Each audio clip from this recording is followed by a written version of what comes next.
여러분 안녕하세요. 조현식입니다. 오늘은 여러분과 함께 나눌 주제는 초대교회는 어떤 곳이었을까?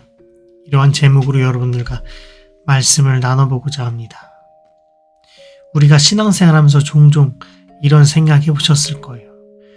우리가 지금 다니고 있는 교회와 성경에 나오는 초대교회는 어떻게 다를까? 그리고 하나님께서 진짜 기뻐하시는 교회의 모습은 어떤 모습일까? 생각해 보셨을 겁니다. 이 질문에 대한 가장 좋은 대답은 사도행전에서 찾을 수 있습니다. 사도행전은 단순히 과거를 보여주는 책이 아니라 우리가 어떤 교회를 세워야 할지 교회의 정답을 보여주고 있기 때문입니다. 그렇다면 초대교회는 어떤 모습이었을까요? 그 중에서 첫 번째로 성령이 충만한 교회에 대해서 깊이 나눠보려고 합니다. 먼저 성령 충만, 이 단어가 아마 익숙하실 거예요. 그런데 이 단어의 진짜 의미를 한번 살펴보도록 하겠습니다. 많은 분들이 성령 충만하면은 감정이 벅차오르고 눈물이 흐르고 예배 중에 손을 들고 뜨겁게 기도하는 것이라고 생각하기도 합니다. 물론 그것도 성령 충만, 성령의 역사라고 이야기할 수 있습니다. 하지만 성령 충만은 단순히 감정적인 경험에 머무르지 않습니다. 성령 충만은 내가 내 마음대로 사는 것이 아니라 성령님의 지배와 다스림을 받고 살아가는 상태를 이야기합니다. 그래서 내 뜻보다 하나님의 뜻을 더 중요하게 여기고 성령의 인도하심에 민감하게 반응하며 하나님의 일에 대한 열정과 담대함이 넘쳐나는 것, 그것이 바로 성령 충만입니다. 본론으로 한번 넘어가 보도록 하겠습니다. 예레미야의 고백이 이 성령 충만한 상태라고 우리가 가장 잘 이해할 수 있습니다. 예레미야 20장 9절에서 예레미야 선지자가 이렇게 고백합니다. 내가 다시는 여호와를 선포하지 아니하며 그 이름으로 말하지 아니하리라 하면 내 마음이 불붙는 것 같아서 골수에 사무치니 답답하여 견딜 수가 없나이다.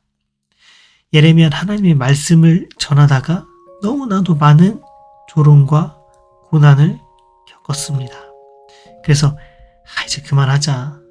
다시는 하나님 말씀 전하지 않겠다 결심합니다. 그런데 마음속 깊은 곳에서 말씀의 불이 타오릅니다. 성령의 감동이 예레미야를 사로잡아서 말씀을 전하지 않고는 견딜 수 없게 만들었습니다. 이것이 바로 성령 충만입니다. 상황이 어려워도, 사람들이 반대해도, 심지어는 고난과 핍박이 있어도 말하지 않으면 견딜 수 없을 만큼 타오르는 열정. 여러분, 오늘 우리에게 이러한 뜨거움이 있습니까?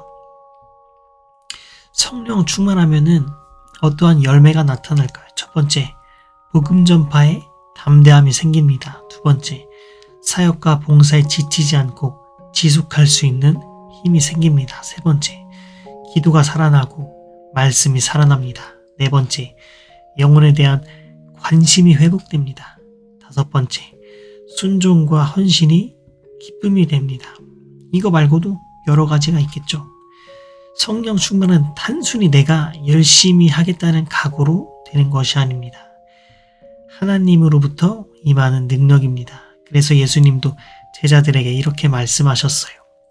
오직 성령이 너에게 임하시면 너희가 권능을 받고 예루살렘과 온 유대와 사마리아와 땅끝까지 이르러 내 증인이 되리라.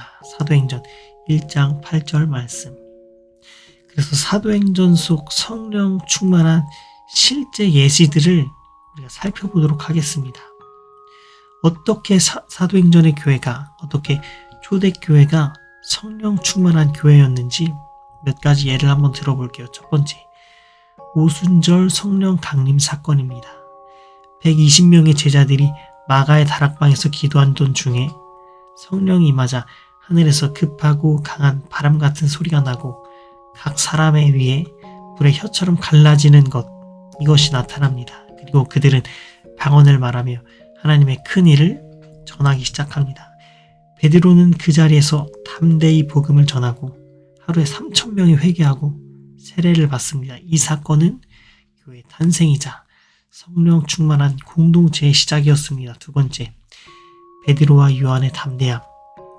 안진뱅이를 고친 후에 두 사람은 공회 앞에서 사람들에게 위협을 받습니다.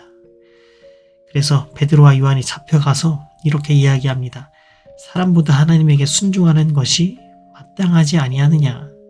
우리는 보고 들은 것을 말하지 않을 수가 없도다.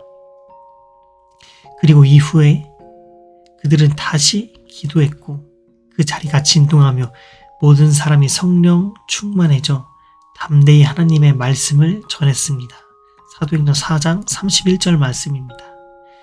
핍박 가운데서도 물러서지 않는 담대함.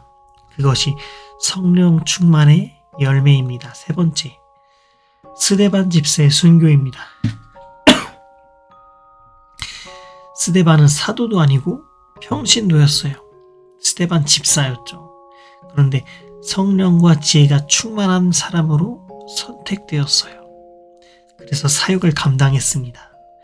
그래서 스데반은 복음을 전하다가 돌에 맞아 죽어요. 그런데 그 순간 하늘이 열리고 예수님이 서 계신 것을 보면서 이렇게 이야기합니다. 주여, 이 죄를 그들에게 돌리지 마옵소서라고 기도합니다. 성령 충만은 고난 가운데서도 원수를 용서하는 능력입니다. 그 모습이 교회를 감동시키고 또 복음이 퍼져나가도록 했습니다. 결론이고 적용입니다. 초대교회는 왜 그렇게 강력했을까요? 잘 짜인 프로그램도 아니고 훌륭한 설교자 때문도 아닙니다.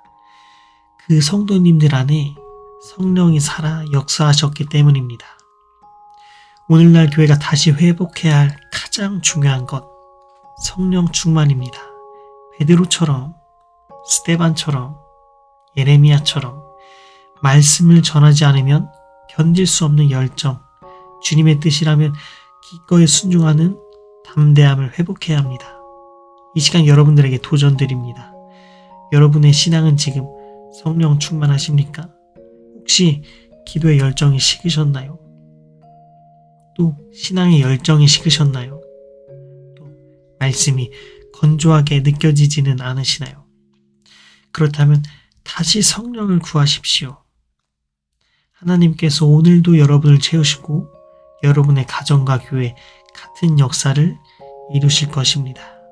그래서 사도행전 28장, 여기서 끝나는 것이 아니라 사도행전 29장을 써내려가는 성령 충만한 사도행전의 교회 성도님들 되기를 간절히 축복합니다.